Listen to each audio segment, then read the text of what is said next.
గెలుపు మీ సొంతం అనుకుంటున్నారు, కానీ పార్టీ లేని మీ గెలుపు ఎలా సాధ్యమైంది? క్రాస్ ఓటింగ్ జరిగే గెలిచాడు కేసీఆర్ నాని అని కదా మీ మీద ఆరోపణ. ఇప్పుడు కూడా క్రాస్ ఓటింగ్ జరుగుతుందిగా. అంతేనా?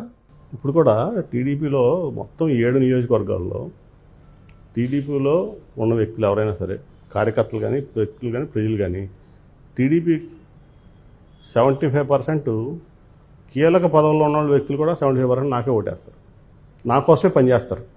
డౌటే లేదు దాంట్లో. మీరు టీడీపీ నుంచి వైసీపీకి వెళ్తే మీరు తప్ప ఎవరు మీతో పాటు రాలేదని, మీ సామాజిక వర్గం అయితే మిమ్మల్ని దాదాపుగా వెలేసినట్టుగా చూస్తుందని. అయితే ఏమైంది? అలా ప్రచారం జరుగుతుంది. మీరేమో అక్కడ ఉన్న 75% మీతోనే ఉన్నారు, మీకోసం పనిచేస్తారు. చెప్పనా మీకు, చెప్తున్నా కదా, విజయవాడ ప్రజలు ఇంకొకటి ఊహించుకోలేరు. సరే నాతో ఎవరు వచ్చారో ఎవరు లేదో నాకు తెలుసు, వాళ్ళకి తెలుసు.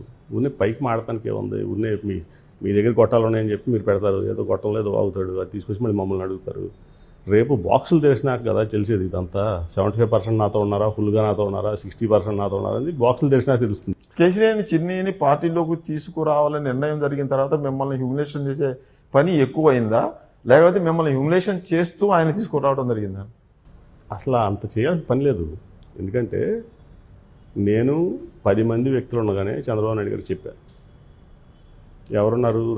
నెట్టం రఘురామ్ మా జిల్లా ప్రెసిడెంట్, మాజీ మంత్రి, వర్ల రామయ్య మా పాలిట్ బ్యూరో సభ్యుడు, ఈ 7 నియోజకవర్గాలకు సంబంధించిన ఇన్ఛార్జ్లో అవనండి, అభ్యర్థులు అవనండి ఉన్నప్పుడు దాదాపు 2 సంవత్సరాల క్రితం చెప్పాను నేను.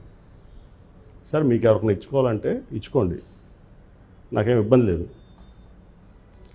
నా దారి నేను చూసుకుంటా, మీరు అనవసరమైన పనులు చేయొద్దు, మీ స్థాయిని మీరు దిగరాసుకోవద్దు, నన్ను పంపించాలంటే గ్రేస్ఫుల్గా పంపించండి, నేను గ్రేస్ఫుల్గా వెళ్ళిపోతా అంటే వాళ్ళందరికీ ఆయన చెప్పిన మాట ఏంటి తెలుసా? ఇంకెప్పుడు నువ్వు ఇది మాడమాక, నువ్వే ఉండాలి ఇక్కడ, మీరు ఎవరు కూడా బయటికి మాడొద్దు ఇది అని ఆయన చెప్పి వాళ్ళందరూ బయటికి పంపించిన నాతో అరగంట బతిమలాడు నన్ను. అంటే ఇక్కడి నుంచి వెళ్ళిపోయినా కూడా మీరు ఎక్కడ పనికి రాకుండా చేయాలనుకున్నారా? వాళ్ళ ఉద్దేశం అది. ఇప్పుడు వాళ్ళు ఏంటంటే నా క్యారెక్టర్ని అసాసిన్ చేసి, నా మీద మడిస్లింగ్ చేసి, రకరకాల వ్యూహాలు పన్ని, నా కుటుంబంలోనే చిచ్చులు పెట్టి రకరకాలు చేయాలనుకున్నాడు. కానీ అది బెడిసి కొట్టింది. ఓకే. సో దాంతో ఏమైందంటే ఇప్పుడు వాళ్ళకి గత్యంతరం ఎవరు నా మీద నుంచి సాహసం చేయరు, అటైనా ఇటైనా చేయనప్పుడు ఏంటంటే ఈ కుటుంబం ఎవడొకడు ఓడిపోతా, ఎవడో కుటుంబ సభ్యుడు అయితే కనుక నడిచిపోతుంది కదా, వాళ్ళు పడతారు, మనకెందుకు కావాలని చెప్పి ఎవడో పెడతారు. అంతే. Okay okay sir, thank you very much. మీ ప్రచార సమయంలో మాకు కూడా కొంత సమయం కేటాయించి మీ అభిప్రాయాలను చెప్పినందుకు. ఇది కేసీఆర్ నాని గారితో వాటి ఫేస్ టు ఫేస్. మరొక ఫేస్ టు ఫేస్లో మళ్ళీ కలుసుకుందాం.